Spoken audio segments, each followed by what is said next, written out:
السلام عليكم ورحمة الله وبركاته. إن الحمد لله نحمده ونستعينه ونستغفره ونؤمن به ونتوكل عليه ونعوذ بالله من شرور أنفسنا ومن سيئات أعمالنا.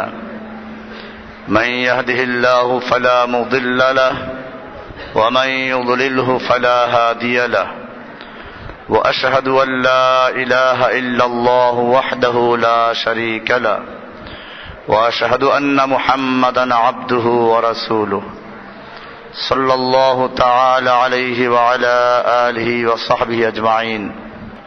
আল্লাহ তাআলা বলছেন, ওয়ালাউ তাকাব্বাল আলাইনা বা'দাল আকাবিল, যদি আমার নবী আমি বলি নাই এমন কোন কথা আমার পক্ষ থেকে তিনি বলে নিজে মন গড়া প্রচার করেন, আল্লাহ তাআলা বলেছেন এইরকম বলে। ওয়ালাউ তাকাব্বাল আলাইনা বা'দাল আকাবিল, কোন কথা যদি তিনি এরকম নিজের মন গড়া বলতেন, আল্লাহ তাআলা বলছেন লা আখাযনা মিনহু বিল ইয়ামিন, আমি তার ডান হাত চেপে ধরতাম। সুম্মা লাকাতানা আনহুল ওয়াতিন, এরপরে আমি তার গর্দানের শাহরতটা কেটে ফেলতাম। রাসূলও যদি কোনো কথা আল্লাহ তাআলা বলেন নাই এমন কথা আল্লাহর পক্ষ থেকে তৈরি করে বলতেন, আল্লাহ তাআলা বলছেন আমি তার ডান হাত চেপে ধরতাম এবং তার গর্দানের শাহরতটা কেটে ফেলতাম। এজন্য ওহীর অনুসরণ করতে হবে। দুনিয়ার বেশিরভাগ লোকেরা কি বলল, কোন বড় মানুষ কি বলল, এটা অনুসরণ তো করা যাবেই না, বরং নিষেধ করা হয়েছে। কোরআনের স্পষ্ট আয়াত, ওয়া ইন তুতি' আকসারা মান ফিল আরদ, হে নবী আপনি যদি এই পৃথিবীতে যারা বসবাস করছে এদের বেশিরভাগ লোক কি বলল, বেশিরভাগ লোক কাকে ভোট দিল, অধিকাংশ সংখ্যাগরিষ্ঠ লোকদের রায়ের অনুসরণ করেন, ইউদিল্লুকা আন সাবিলিল্লাহ, তাহলে তারা আপনাকে আল্লাহর রাস্তার থেকে পথভ্রষ্ট করে ফেলবে। ইউদিল্লুকা দালালা, গোমরাহির মধ্যে তারা আপনাকে নিক্ষেপ করে দিবে। বোঝা গেল সংখ্যাগরিষ্ঠ লোক, বেশিরভাগ লোক কি বলল এটা মানার কোন ইসলামের সুযোগ নেই। তাহলে আজকে যে আমরা ভোটের মাধ্যমে দিন কায়েমের স্বপ্ন দেখছি, এই ভোটের মাধ্যমে জোটের মাধ্যমে যারা দিন কায়েম করতে চায়, গণতন্ত্রে প্রতিষ্ঠিত করতে চায়, আপনারা আল্লাহকে সাক্ষী রেখে বলেন এটা ইসলামের পক্ষে না বিপক্ষে? গণতন্ত্র কি ইসলাম সমর্থিত না ইসলাম বিরোধী? কোরআনের স্পষ্ট আয়াত। আমি যদি এর উপরে আয়াত পেশ করা শুরু করি, কোরআনের 100 আয়াত পেশ করতে পারবো গণতন্ত্রের বিরুদ্ধে। কোরআন বলছে ওয়ালাকিন্না আকসারান নাসি লা ইয়াশকুরুন, আকসারান নাসি লা ইয়ালামুন, আকসারুহুম লা ইয়াকিলুন, ওয়া মা ইউমিনু আকসারুহুম বিল্লাহি ইল্লা ওয়া হুম মুশরিকুন। বেশিরভাগ লোক অজ্ঞ, বেশিরভাগ লোক বোকা, বেশিরভাগ লোক জাহেল, বেশিরভাগ লোক অকৃতজ্ঞ, এবং বলছে বেশিরভাগ লোক ঈমান আনা সত্ত্বেও মুশরিক। সূরা ইউসুফের আয়াত, ওয়া মা ইউমিনু আকসারুহুম বিল্লাহি ইল্লা ওয়া হুম মুশরিকুন, তাদের বেশিরভাগ লোক আল্লাহর উপরে ঈমান আনা সত্ত্বেও কি কেমনে মুশরিক হলো আপনি বুঝতে পারেন নাই? আপনি বুঝবেন। যেই লোকগুলো আজকে শুক্রবারে নামাজ পড়ে গেল, আর কয়েকদিন পরেই এরা মূর্তির সামনে গিয়ে নীরবে দাঁড়াবে। এতক্ষণ দাঁড়াইছে কার সামনে? আর এখন গিয়ে দাঁড়াবে কার সামনে? ইবাদত করলো কার? নামাজে দাঁড়াইয়া থাকলে যদি কিয়াম ফরজ ইবাদত, এটা যদি সওয়াবের কাজ হয়, ইবাদত হয়, একই সিস্টেমে যদি কোনো ব্যক্তি মূর্তির সামনে নীরবে দাঁড়াইয়া থাকে, মূর্তির ইবাদত হবে কিনা? না হবে না? বুঝেছেন বলতেছেন তো নাকি? মূর্তিকে যারা ফুল চড়ায়, মূর্তির ইবাদত কিনা? মূর্তিকে সম্মান করা হচ্ছে কিনা? আগুনের সামনে গিয়ে যারা দাঁড়ায়, শিখা চিরন্তন, শিখা অনির্বাণ, এরকম যারা ইবাদত করে, এগুলো এক শ্রেণীর। আর এক শ্রেণী তো ওই যে মাজারে গিয়ে সেজদা করে, মাজারে গিয়ে প্রার্থনা করে, মাজারওয়ালার নামে জবাই করে, মাজারওয়ালার নামে সিন্নি দেয়, এরা কারা? নামাজ পড়ে না? আল্লাহ তাআলা এটাই বলেছেন, ওয়ামা ইউমিনু আকসারুহুম বিল্লাহি ইল্লা ওয়া হুম মুশরিকুন। বেশিরভাগ লোক ঈমান আনা সত্ত্বেও তারা কি করে? আল্লাহর সঙ্গে শিরিক করে। কি করে? বিষয়টা ক্লিয়ার কিনা?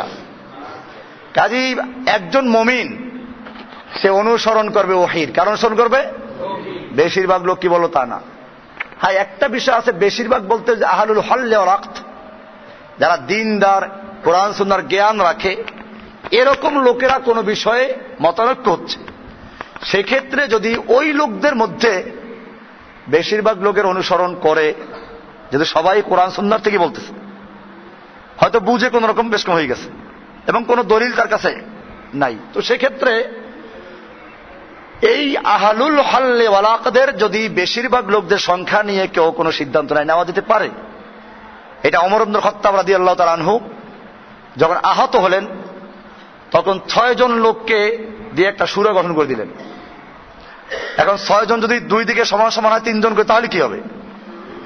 সেক্ষেত্রে তিনি বললেন আব্দুল্লাহ বিন ওমর, ওমরের পুত্র আব্দুল্লাহ, ওনাকে উনি এমনে রায় দেওয়ার অধিকার দেন নাই, কিন্তু যদি দুই দিকে সমান সমান হয় সেক্ষেত্রে তোমরা আব্দুল্লাহর রায় নাও, আব্দুল্লাহ যে পক্ষে রায় দিবে সে পক্ষে নিতে পারো। এইটা দিয়ে যদি আমরা বলি, কেউ কেউ বলতে চান ইসলামী গণতন্ত্র, এটা যদি ইসলামী গণতন্ত্র হয়, এটা আসলে গণতন্ত্র নয়, শুরা। কারণ শুরা হয় যারা কোরআন সুন্নাহর জ্ঞানে পারদর্শী, কোরআন সুন্নাহর থেকে যারা সকল সমস্যার সমাধান দিতে পারে, ইজতিহাদের ক্ষমতা আছে। এর উপর আমার লেখা আছে, দিন কায়েমের সঠিক পদ্ধতি আপনি দেখে নেবেন, ওইটার মধ্যে সব বিস্তারিত লিখেছি যে শুরা কেমনে হবে, শুরা কাকে বলে, শুরার যারা সদস্য হবে তাদের কি যোগ্যতা থাকতে হবে। তো যাই হোক, বিষয়টা হচ্ছে এইটাকে কেন্দ্র করে এখন একদল মানুষ আমাদের যে প্রচলিত গণতন্ত্র এটাকে শুরা বলতে চায়। আচ্ছা আসুন, ইসলামে যে শুরার কথা বলা হয়েছে সেখানে দিনদার, আহলে ইলম, কোরআন সুন্নাহয় পারদর্শী এমন লোকদের পরামর্শের ভিত্তিতে কোন সিদ্ধান্ত নিতে বলা হয়েছে। আমাদের প্রচলিত যে গণতন্ত্র আছে, যে আলেমরা বলে যে ইসলামী গণতন্ত্র, আমরা তো আমেরিকার গণতন্ত্র করি না। আমি ওনাদেরকে জিজ্ঞেস করতে চাই, ওনারা যে পার্লামেন্ট ইলেকশনে নির্বাচনে অংশগ্রহণ করেন, এটা কি আমেরিকার গণতন্ত্রের অধীনে, না বাংলাদেশের গণতন্ত্রের অধীনে, নাকি ইসলামী গণতন্ত্রের অধীনে? আমেরিকার। আমেরিকার যে গণতন্ত্রের যে সংজ্ঞা, এখানের গণতন্ত্রের সেই সংজ্ঞা। আমেরিকার যে পদ্ধতিতে ভোট হয়, এখানে সেই পদ্ধতিতে কি হয়? ভোট হয়। গণতন্ত্রের মূল বক্তব্য মাসদারুস সালতাতে জামিয়ান আশ-শাব, সকল ক্ষমতার মালিক জনগণ। আর ইসলামে কি বলে? মাসদারুস সালতাতে জামিয়ান আল্লাহ সুবহানাহু ওয়া তাআলা, সমস্ত ক্ষমতার মালিক কে? সূরা আলে ইমরানের 26 নম্বর পড়বেন, কুলিল্লাহুম্মা মালিকাল মুলক, আল্লাহুম্মা মালিকাল মুলক, হে আল্লাহ তুমি সমস্ত ক্ষমতার মালিক। তুতিল মুলকা মান তাশা, তুমি যাকে ইচ্ছে তাকে ক্ষমতা দান করো। ক্ষমতাদার মালিক কে তাহলে? ওয়া তানজিউল মুলকা মিম্মান তাশাউ, তুমি যার থেকে ইচ্ছা তার থেকে ক্ষমতা ছিনিয়ে নাও। ক্ষমতা ছিনিয়ে নেওয়ার মালিক কে? ওয়া তুইজ্জু মান তাশাউ ওয়া তুযিল্লু মান তাশাউ, তুমি যাকে ইচ্ছা ইজ্জত দান করো, যাকে ইচ্ছা তাকে অপমান করো। তাই ইজ্জত দেওয়ার মালিক কে? অপমান করার মালিক কে? ক্ষমতার মালিক তাহলে কে হলো? কোরআনের কথা। আমাদের গণতন্ত্র যেটা প্রচলিত আছে, বাংলাদেশেও যেটা আছে, এই গণতন্ত্রের সমস্ত ক্ষমতার মালিককে বিশ্বাস না করলে সংবিধান কেনেন বাংলাদেশের। সংবিধান কিনে আছে কার কাছে? সংবিধান কিনে দেখবেন বাংলাদেশ সংবিধানের 7-1 কত? অনুচ্ছেদ 7-1 ধারা 1 লেখা আছে একটা সোজা বাংলায়, প্রজাতন্ত্রের সকল ক্ষমতার মালিক জনগণ। মানে আগে লেখতো সকল ক্ষমতার উৎস জনগণ, এখন ওনাকে চেঞ্জ করে মালিক লেখছে, কারণ কোরআনের সাথে সংঘর্ষ হইতে হইলে ওইটা স্পষ্ট ছিল না, এটা স্পষ্ট। কারণ কোরআনে বলছে মালিক আল মুলক, সমস্ত ক্ষমতার মালিক আল্লাহ। তো এইটার বিরুদ্ধে যদি স্পষ্ট করতে হয় তাহলে কি লিখতে হবে? সমস্ত ক্ষমতার মালিক জনগণ। উৎস বলে অনেকে বুঝবে না, এই যে খাস বাংলা রেখেছে একেবারে, যে প্রজাতন্ত্রের সকল ক্ষমতার মালিক কারো যদি দ্বিমত থাকে, বাসায় আবার সংবিধান আছে, কোনো দূরে যেতে হবে না, এগুলো আমরা পকেটে রাখি। কারণ যদি কোনো জায়গায় কেউ চ্যালেঞ্জ করে তো দেখাইতে তো হয়। এদের না কত কিতাব নিয়ে বসছি এখানে, উপায় নাই কোনো। কেউ যে বলবে যে না এটা আমাদের বইতে নাই, সাথে সাথে বই লেখা আছে। আমরা এটার উদ্দেশ্য হচ্ছে এই, আমরা সবাইকে আবার কাফের বলছি না, এটা খেয়াল রাখবেন। দুধের মধ্যে পিঁপড়া পড়ে না, তো পিঁপড়া পড়লে দুধ কি পিঁপড়া সহ খাইবেন না পিঁপড়া ফালাই খাইবেন? আমরা পিঁপড়েগুলো ফালাইতে চাই, সোজা কথা। কাজে যে যতটুকু হক কাজ করে, ভালো কাজ করে, অতটুকু আমরা সমর্থন দিই। আর যতটুকু কোরআন সুন্নাহর বাইরে, অতটুকু আমাদের বড় হুজুর বলছে বলে আমরা ছাড় দেব তা না, আমরা ওটা দুধের মধ্যে পিঁপড়া আমরা ফালাই দিই। ক্লিয়ার বিষয়টা? আপনারা এটা খেয়াল রাখবেন যে আমরা যে এই যে বইগুলো দিয়ে সবগুলো ধরাচ্ছে, এর অর্থ এই না যে ওই পীরগুলো সব কাফের, সবাইকে আমরা কি বলতেছি, জাহান্নামে বলতেছি। এটা আমাদের কি টার্গেট না, আমাদের টার্গেট ইসলাহ করা, সংশোধন করা। আমরা চাচ্ছি মানুষ কোরআন সুন্নাহর পথে ফিরে আসুক, এই কথা না বলুক। এত লোকেরা করে, এত বড় বড় আলেমরা করে। আরে ভাই, এত বড় বড় আলেমরা তো শেখ হাসিনার সঙ্গে, খালেদার সঙ্গে বৈঠক করে। এখন এটা কি পর্দার হুকুমটা বাতিল হয়ে গেছে বলবেন আপনি? এইখানে কি বলবেন? খালেদার সঙ্গে দেশের বড় বড় আলেমরা বসে নাই, পর্দার হুকুম গেল কই? এখন কি বলবেন যে না, এত বড় আলেমরা যখন খালেদার সঙ্গে মুখোমুখি বসেছেন, আমিন সাহেবের ছবি দেখেন না পত্রিকায়? একেবারে ছবিটা এমন ভাবে দিছে যে বিয়ের সময় বউর দিকে যেমন স্বামী তাকাই থাকে সেরকম তাকাই দিছে একেবারে। কেন আমিন সাহেব বুখারী পড়ায় না? শাইখুল হাদিস, একটা মাদ্রাসার প্রিন্সিপাল, বড় আলেম। নিজামী সাহেব কি আলেম না? যাই হোক, আলেম তো। এত বড় বড় আলেমরা বসলো, তাহলে মনে হয় পর্দার হুকুমটা কি হয়ে গেছে? বাতিল হয়ে গেছে বলবেন আপনি? এখানে আপনি ক্লিয়ার থাকবেন যে যত বড় আলেম বসুক, পর্দার বিধান দিয়েছেন কে? কোন আলেম? আল্লাহ তাআলা বলেন কুল্লিল মুমিনিন, মুমিনদেরকে বলুন ইয়াগুদ্দু মিন আবসারিহিম, তারা যেন তাদের চক্ষুকে নিচু রাখে। এই যে পর্দা পর্দা করেন, এখানে রহস্য আছে। পর্দার বিধান খালি মেয়ে লোকের জন্য। আল্লাহ তাআলা পর্দা করতে বলছেন আগে পুরুষদেরকে। আগে কাদেরকে? এই যে চক্ষু নিচু করতে বলছেন আগে পুরুষ না মেয়ে লোকের? পুরুষের আয়াত আগে, তারপরে মেয়ে লোকের আয়াত। এরপরে আয়াত আছে ওয়াকুল্লিল মুমিনাত, আপনি মুমিনাত মেয়েদেরকে বলুন যে তারাও যেন তাদের চক্ষুকে নিচু রাখে। তো চোখের পর্দা প্রথমে পুরুষের না মেয়ে লোকের?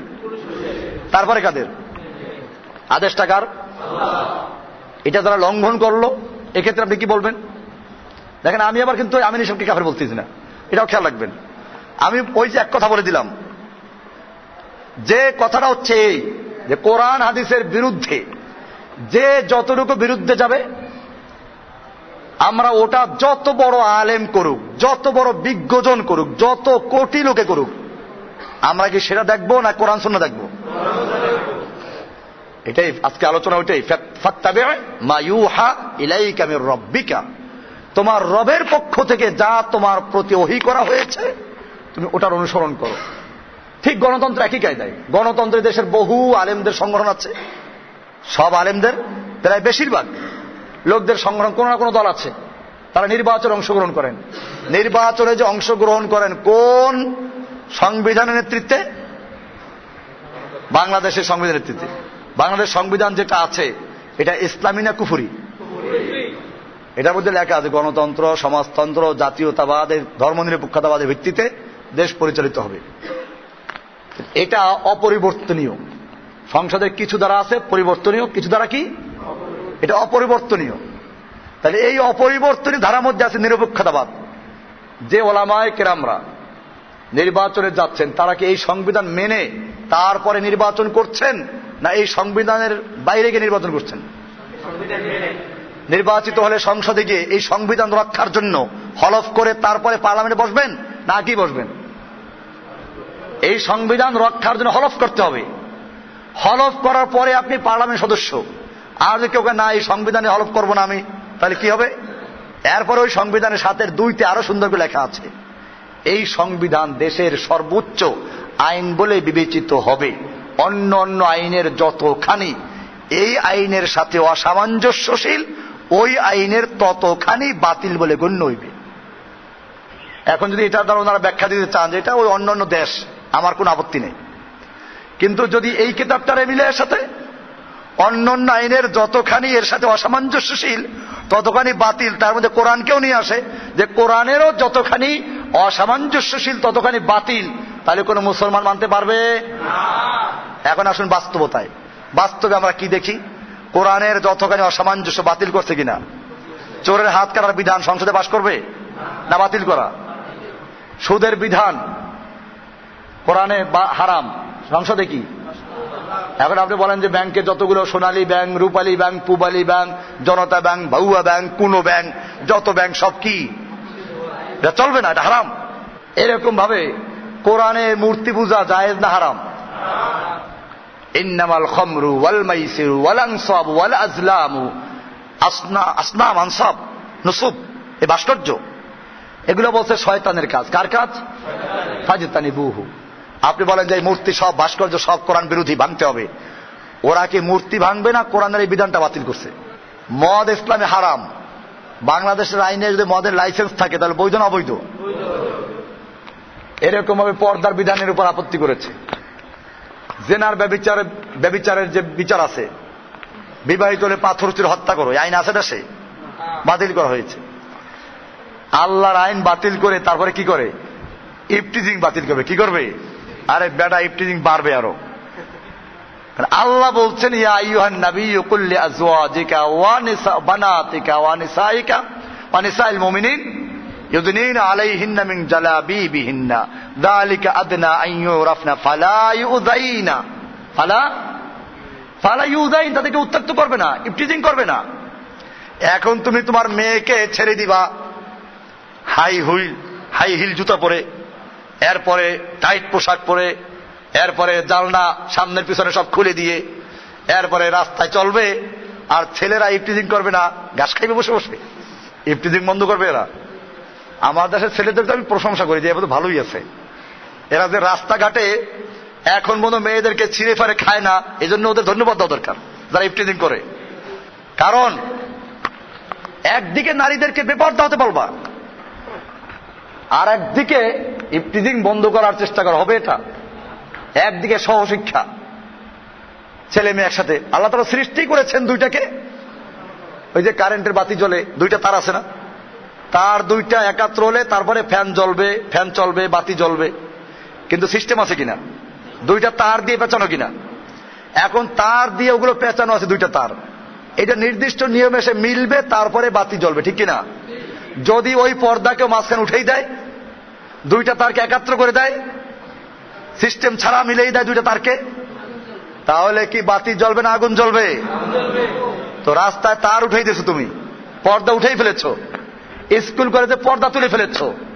নারীদেরকে, ছেলেরা তো মাশাআল্লাহ প্যান্ট পরে, শার্ট পরে, তারপরে কোট পরে, তারপরে টাই পরে, এরপরে আবার মাথায় একটা পরে, পায়ে মোজা। আর মেয়েরা উল্টো করে, কি করে? মেয়েরা মাশাআল্লাহ ওই যে জামাটা ছোট হয়ে যায়, এরপরে বুকের কাপড় থাকে না, এরপরে কি হয়। তো এই যে বিষয়গুলো আছে, এইভাবে মেয়েদেরকে রাস্তায় ছেড়ে দিয়ে পর্দার বিধানকে বাতিল করে হাইকোর্ট থেকে বলছে না যে পর্দার জন্য কাউকে বাধ্য করা যাবে না। তো পর্দার জন্য বাধ্য করা যাবে না, মেয়েদেরকে ছেড়ে দিবা, আর এইভাবে তুমি ইফটিজিং বন্ধ করবা, বন্ধ হবে না আর বাড়বে? আল্লাহর সাথে বেয়াদবি করেছ। এই জন্য যারা আল্লাহর আইন বাতিল করে ইফটিজিং বন্ধ করতে চায়, মুসলমান আল্লাহকে সাক্ষী রেখে বলো, আল্লাহর আইনকে যারা তুচ্ছ করে, তাচ্ছিল্য করে, আল্লাহর ভুল ধরে, সে যদি নামাজ পড়ে, রোজা রাখে, তারপরেও সে মুসলমান না কাফের? পরিষ্কার বুঝতে হবে এগুলো, এগুলো নাওয়াকিজুল ঈমান। আমার জাতি এগুলো বোঝে না। আরে নামাজ পড়ে তো শয়তান নামাজ পড়ে নাই, শয়তানের দোষটা কি? শয়তান আল্লাহ বিশ্বাস করে নাই, শয়তানের দোষটা কি? আল্লাহর ভুল ধরছে সে, কার কথা শোনে না তা না, কথা তো আদমও শোনে নাই। আদম ভুল করে নাই, আদম ভুল করে সেই গাছের ফল খাইলো। আল্লাহ জিজ্ঞেস, আদম কেন করলি কাজটা? আল্লাহ বাপ চাই, ভুল করছি, মাপ চাই। আল্লাহ মাফ করছেন কিনা? রব্বানা যালামনা। একই কায়দায় শয়তানও ভুল করলো, আদমকে সেজদা করতে বললেন, আদমকে সেজদা করে নাই। আল্লাহ তাআলা জিজ্ঞেস করলেন, ইবলিস তুই কেন সেজদা করলি না? শয়তান যদি বলতো যে আল্লাহ আমি ভুল করছি, মাপ চাই, আদমের মতো বলতো। আদম যেরকম ভুল স্বীকার করলো, ক্ষমা চাইলো, মাপ চাইলো, শয়তান যদি ভুল স্বীকার করে ক্ষমা চাইতো, মাপ চাইতো, আল্লাহ মাফ করতেন কিনা? মাফ করতেন কিনা? শয়তান কাফের হলো কি জন্য?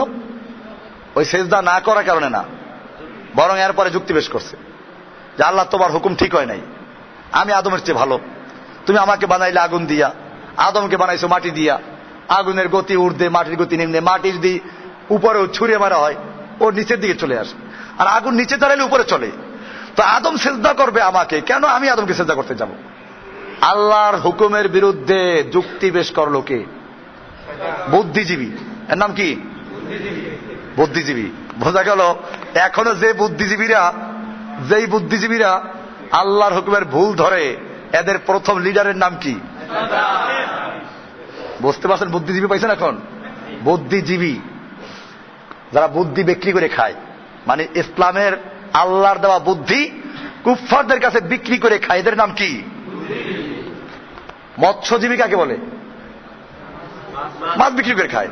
দুগ্ধজীবী কাকে বলে? তো বুদ্ধিজীবী কাকে বলে?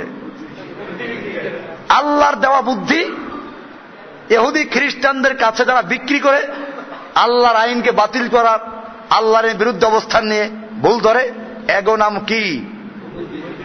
বুদ্ধিজীবী। ঠিক পেয়েছেন তো নাকি? হ্যাঁ, বুদ্ধিজীবী ঠিক পাইতে হবে, না পাইলে মুশকিল। এই বুদ্ধিজীবীরাই সর্বনাশ করে ইসলামের যুগে যুগে।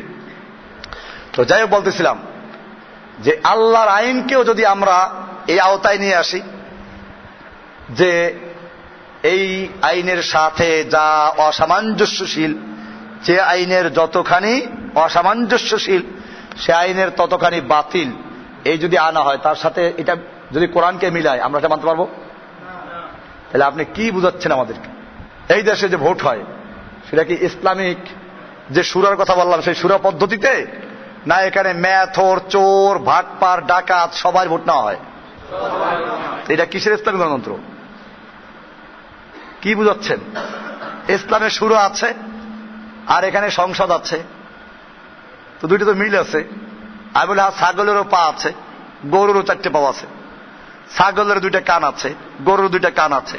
ছাগলের 2টা চোখ আছে, গরুর 2টা চোখ আছে। ছাগলের লেজ আছে, গরুর লেজ আছে। এই জন্য ছাগল আর গরু কি এক হয়ে যাবে? ছাগল ছাগলই, গরু কি গরুই। এই জন্য মনে রাখতে হবে যে আমাদের আল্লাহ তাআলা যেটা বলছেন সেটা ওহীর অনুসরণ করা।